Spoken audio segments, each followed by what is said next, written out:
Digital Forensics Report number 44B. Device, iPhone 11. Owner, Caleb Reed. The data pulled from the system log looked like a glitch, a software error, because logic dictated that what was written in the report was impossible. Day 1 post-disappearance, 03:12:04 a.m., power on. 03:13:10 a.m., power off. Day 2, 03:12:01 a.m., power on. Thanks for watching this video.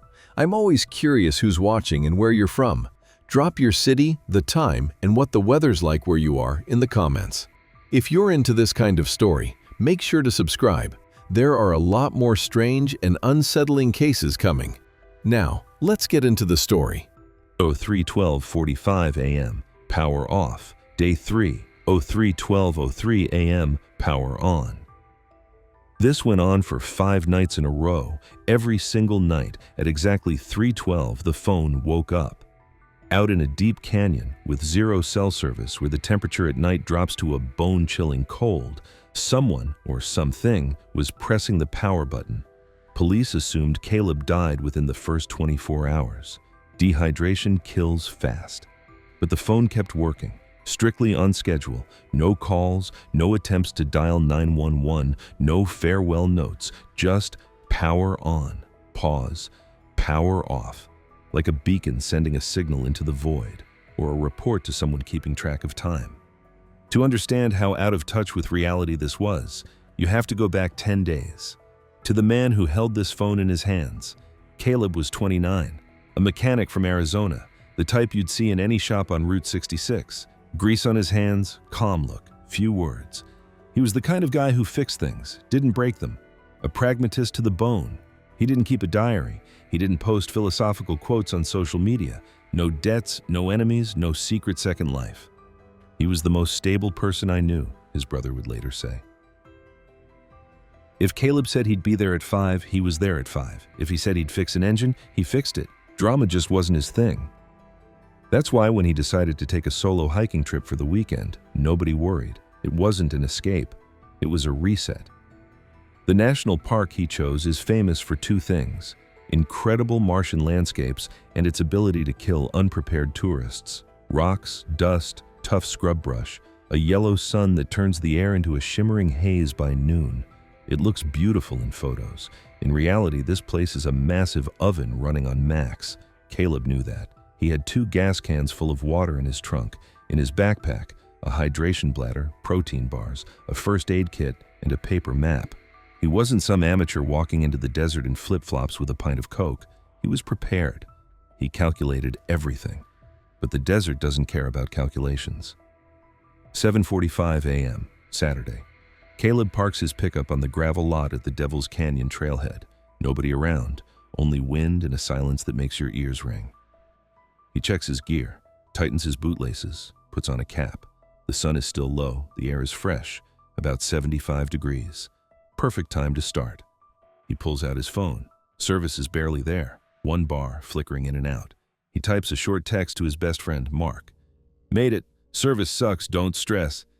Back tonight, beer's on me." The message sends at 7:48. That is the last time Caleb made contact with the outside world. He locks the screen, shoves the phone into the side pocket of his pack, and takes a step onto the trail. The plan was simple. Hike a 12-mile loop. For a healthy guy in good shape, that's 5 or 6 hours. He should have been back at the car by 2 in the afternoon. But there was one detail Caleb couldn't have known. That day, the park's weather station recorded a temperature anomaly. By 11 a.m., the mercury hit 106 degrees in the shade. Out in the sun, the rocks were baking at 140. The air turned dry as sandpaper. In conditions like that, sweat evaporates instantly. You don't feel like you're losing moisture. You just start drying out from the inside. Usually, in disappearance stories, there's a moment of error, a wrong turn, forgotten water, an injury. But with Caleb, it was different.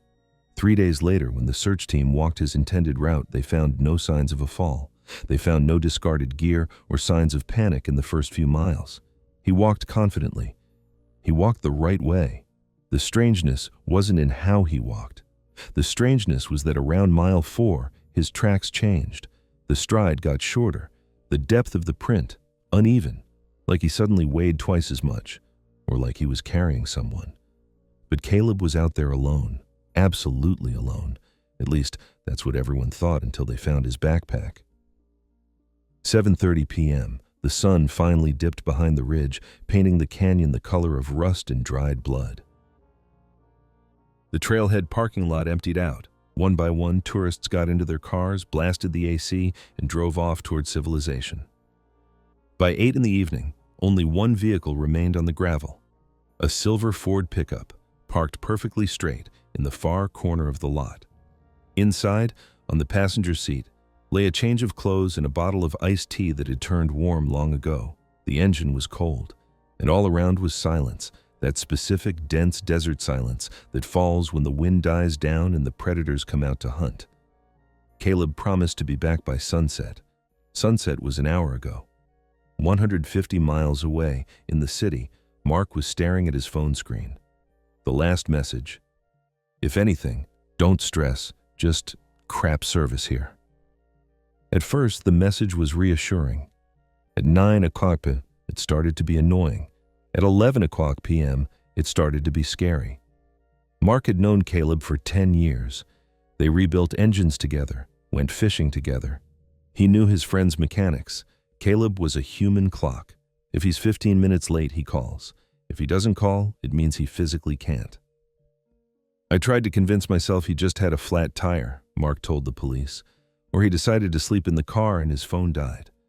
But somewhere in my gut there was this feeling, a cold knot. I knew he wasn't coming back." At 2 o'clock a.m., Mark called the park ranger service.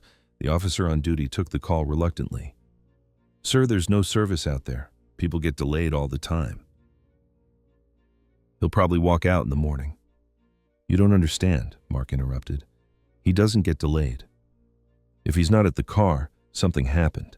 The first patrol arrived at the parking lot only at 6:20 a.m. the next day. Ranger Davis approached the pickup. He shined a flashlight inside. The cabin was empty, doors locked, no signs of a break-in, no signs of a struggle around the vehicle. Just a regular car of a hiker who went for a walk. Except the hiker had been gone for 24 hours. The temperature was already climbing again. By 8 a.m., it was already 85 degrees. Rangers know the rule of threes: 3 minutes without air, 3 days without water, 3 weeks without food. But in the Arizona desert, under an active sun, the rule of 3 days without water shrinks to just a few hours. If Caleb ran out of water yesterday afternoon, then now, the morning of the next day, he was already in the red zone. Stage 1, thirst. Stage 2, dizziness and weakness. Stage 3, delirium. The brain starts boiling in its own juices. People start tearing off their clothes, digging the ground with their hands, drinking sand. At 9 Honqua, an official search and rescue (SAR) operation was declared. By noon, a command post was set up in the park. 2 helicopters, K-9 units, groups of volunteers on ATVs. They broke the map into grids. Grid 1, immediate vicinity of the trail. Grid 2, a 3-mile radius. Grid 3, hard-to-reach canyons. The helicopters flew low, kicking up clouds of red dust. The dogs picked up a scent from the driver's door. A bloodhound named Barney confidently led the group to the trailhead. He walked about half a mile, tail wagging, but then suddenly stopped. The dog started spinning in circles, whining, pushing his nose into the rocks but refusing to go further. The scent didn't vanish. It was there. But the dog refused to move forward. The handler wrote in the report, "Animal disoriented, cause unclear, possibly high ground temperature, burning paws." But the handler later admitted to his wife, Barney wasn't afraid of the heat, he was afraid of what he smelled. The searchers moved on without the dogs. People formed a line, combing every bush, every crevice. They shouted Caleb's name. Caleb! And this is where something happened that many volunteers noted. The acoustics of the place were wrong. Usually, canyons have an echo, a voice bounces off the walls, returns, multiplies. But here, sound behaved strangely. It didn't come back. You scream, and the sound just drops to the ground 6 feet in front of you, like the air is too dense to let the waves pass, or like the rocks are absorbing them. One volunteer, Mike Stevens, on the second day of the search, stumbled upon something strange 3 miles from the parking lot. It wasn't directly related to Caleb, On a flat rock right in the middle of the trail lay a dead bird, a raven. It wasn't torn apart by a predator. It hadn't dried out in the sun. It looked like it dropped dead mid-flight a minute ago. The bird's eyes were open, and they were looking in the direction Caleb had gone. Mike kicked the bird into the bushes with his boot and kept walking. He didn't think much of it. Back then, nobody knew they weren't looking for a lost hiker. They were looking for a message. Day 6. The search shifted to that phase nobody talks about out loud, but everyone understands. The rescue operation was turning into a recovery operation. The chances of finding a human alive in these conditions on day 6 are 0. That's not pessimism. That's biology. At 14:20, Alpha Team, sweeping Sector 4, a zone of deep ravines and dry riverbeds, came over the radio. The voice was tense, static-filled. Base, this is Alpha. We have visual contact with an object. Repeat, we see an object. Copy, Alpha. Do you see the victim? A pause. A long, hissing pause. Negative. We found his gear, and something's wrong here, Base. You better send the detectives. They found Caleb's backpack. It wasn't lying in the bushes where coyotes could have dragged it, not at the bottom of a crevice where it could have fallen with its owner. It was sitting right on the edge of the trail, on a flat, wide boulder. But the creepiest part wasn't where it was. It was how it was. The backpack wasn't abandoned. It was placed, vertically, carefully leaned against the rock. The straps were straightened out and laid parallel to each other. The waist belt was buckled and tightened so it wouldn't dangle. It looked like a display in an outdoor store. A perfect presentation. Ranger Davis, who approached the find first, felt a chill run down his spine, despite the 100-degree heat. A person in terminal dehydration doesn't do this. People in delirium drop their packs while walking. They tear the straps. They dump the contents looking for water that isn't there. They act chaotically, like wounded animals. Here, there was order, cold, methodical order. Investigators put on gloves and opened the pack. Inside, everything was just as neat. Spare t-shirt, rolled up. First aid kit, in place, unopened. Map folded along the crease lines. Protein bars, 3 of them, untouched. And the water. There was about a liter of water left in the hydration bladder. This broke the entire official theory. If Caleb died of thirst, why didn't he finish the water? If he was conscious, why did he leave the water and food here and walk away? Without a backpack, without water, without a map. What? Into the very heart of the desert. The coroner's official report, based on assumptions, since there was no body, read, probable cause of death, heat stroke resulting in disorientation. Subject may have removed heavy gear in a state of altered consciousness. But Davis, an old ranger with 30 years of experience, looked at that perfectly standing backpack and shook his head. I've seen altered consciousness, he later told his partner. I've seen guys who drank their own urine and ate cacti. This, he pointed at the pack, this isn't madness. This is a ceremony. Someone arranged this after Caleb was already gone. In the side pocket of the pack, they found the car keys, but the phone was missing. Usually, the phone is the first thing a person holds onto trying to catch a signal. If they fall or die, the phone is either in their hand, in their pants pocket, or near the body. Here, the phone wasn't in the pack, nor on the ground nearby. Did Caleb take it with him? Why take a phone that has no service, but leave water that saves your life? And there was one more detail they didn't notice right away. On the top flap of the backpack, right in the center, lay a small stone, perfectly round, white quartz. There are no stones like that in this area. All the rock here is red sandstone. This stone was brought from somewhere else and placed on top, like a period at the end of a sentence. Someone left a message. I took him. I don't need his things. Police tape cordoned off a 50-meter radius around the rock with the backpack. Now, this was a crime scene, or at least an incident scene. Ranger Davis stepped away from the pack and started slowly walking in circles, looking at his feet. The ground here is a mix of sand, dust, and fine gravel. It remembers everything, if you know how to read it. 10 meters from the boulder, he froze. Hey, he called to his partner. His voice was quiet. Come here. Watch out. Don't step there. On the reddish sand, there was a clear impression. Not a boot sole, not an animal paw. It was a strip. a wide, uneven furrow leading away from the trail, deep into the brush. Davis crouched down. Next to the first strip ran a second one, identical. They were parallel but intermittent. "Looks like drag marks," the partner said, like something heavy was being pulled. They followed the trail. The furrows stretched for 20, 30, 50 meters. Sometimes they vanished on rocky patches, but then reappeared in the sand. The trackers began to reconstruct the scene. If Caleb had fallen and crawled, there would be knee prints, handprints where he clawed at the dirt, chaotic gouges from a struggle for life.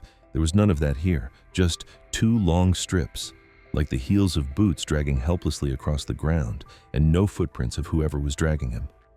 "That's impossible," Davis muttered. If someone was dragging him, where are the footprints of that someone? Levitation? A trace evidence expert would later propose a theory. Perhaps the assailant walked on the rocks to avoid stepping on the sand, while the victim's body dragged on the soft ground. But that required superhuman strength and agility, dragging a 190-pound man over rough terrain while hopping from rock to rock. The trail led them to the edge of a cliff, a deep fissure dropping down 100 feet. The bottom was cluttered with sharp boulders and dry brush. The drag marks cut off at the very edge, abruptly, like the load was lifted into the air. Rangers called in the climbers. They rappelled down. They expected to find the body down there. It was logical. A tragic finale, murder, body dump. They combed the canyon floor, every rock, every crack. They found an old beer can from the 80s, coyote bones. But Caleb wasn't there. He disappeared at the edge of the cliff. The tracks led nowhere.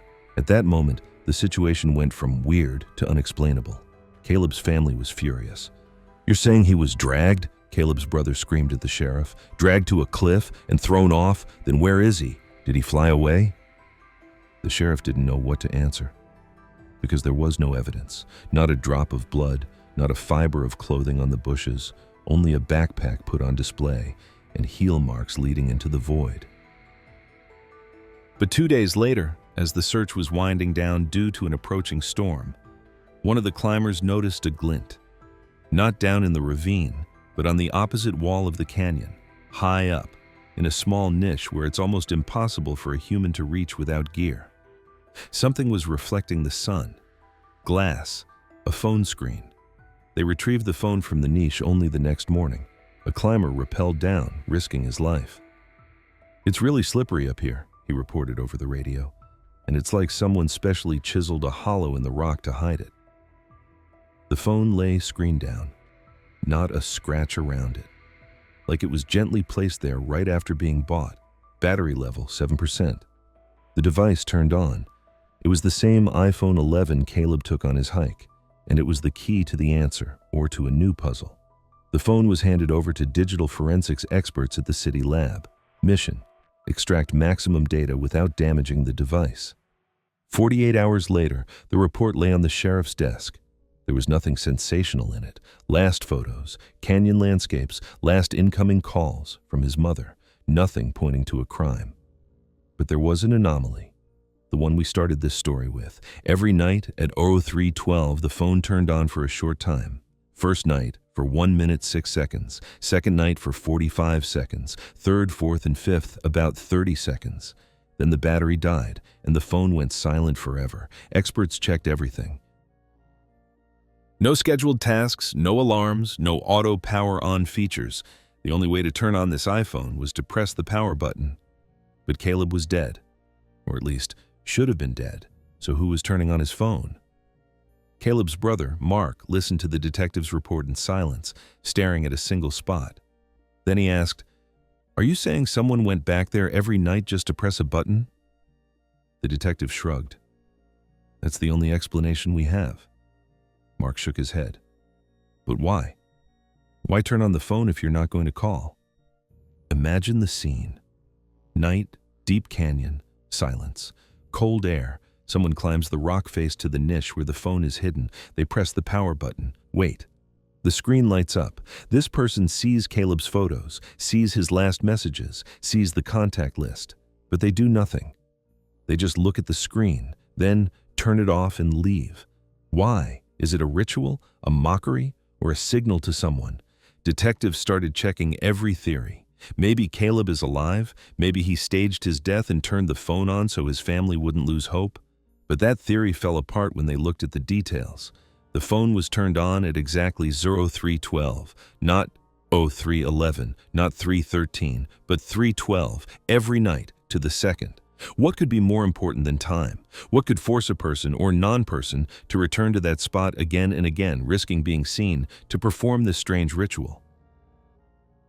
Some locals remembered legends about canyon spirits that take the souls of lost hikers. They bind them to a specific place and time. They force them to repeat the same actions over and over, like a broken clock. Sounds like nonsense? Maybe, but not a single rational theory explained the timing. And then Caleb's mother said, "My son never believed in mysticism, but he always said that time is all we have." We have a backpack folded like a gift.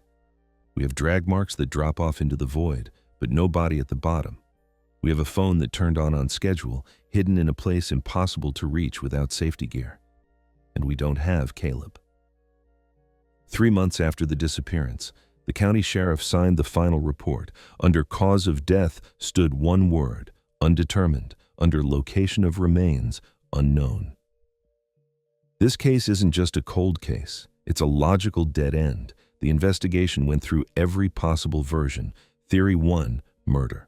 Someone met Caleb on the trail, killed him, hid the body. Problem: why would a killer neatly fold the victim's backpack in plain sight? Why leave valuable water? And most importantly, why return to the crime scene 5 nights in a row to turn on a phone for a second? That's a risk no rational criminal would take. Theory 2, staged disappearance.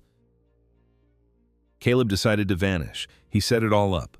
Problem: Caleb was a mechanic, not a secret agent. He had no secret accounts, no second passport, or motives to abandon his family. And where did he go from the canyon without a car, without water, without tracks? Did he evaporate? Theory 3, psychosis. Heat stroke caused a breakdown. Problem: madness is chaotic. It doesn't create symmetry. It doesn't make a person hide a phone in a rock niche and turn it on by an alarm clock. There was only Theory 4, which nobody wrote in the report, but everyone thought about. Something happened in that canyon that doesn't fit into the framework of forensics. Someone, or something, was toying with the searchers, leaving breadcrumbs, teasing. Caleb's family never got a body to bury. They held a memorial service with an empty urn. Mark, the friend who got the last message, still drives to that park once a year. He sits in the parking lot, watches the sunset, and waits. "I know it's stupid," he says, "but I have a feeling he didn't die, that he just stopped being here and became part of this place." The park lives its own life. Tourists keep coming. They take selfies against the red rocks, complain about the heat. Most of them don't even know the name of the mechanic from Arizona who dissolved into thin air right here. The trail where they found the backpack wasn't closed, but rangers say local guides try not to take groups there after sunset. They say the acoustics there are still broken, that birds don't sing there, and that sometimes, if you listen closely, you can hear a sound like a phone vibrating against stone. But there is one final detail the family learned only a year later, when they got access to Caleb's cloud storage. Experts recovered the metadata from that phone. They found out why it turned on at 3:12. It wasn't a random time, and it wasn't a time chosen by a maniac. In Caleb's phone settings, in the calendar, there was one recurring note created. It was created 3 days before the hike. A reminder, daily, 03:12 a.m. The text of the reminder consisted of one word: look. Where was he supposed to look at 3 in the morning in total darkness? At the stars, at the canyon? Or at something that comes there exactly at that time?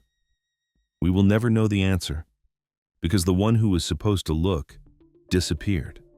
And whoever turned on the phone after he was gone, maybe they just wanted to make sure we saw it too.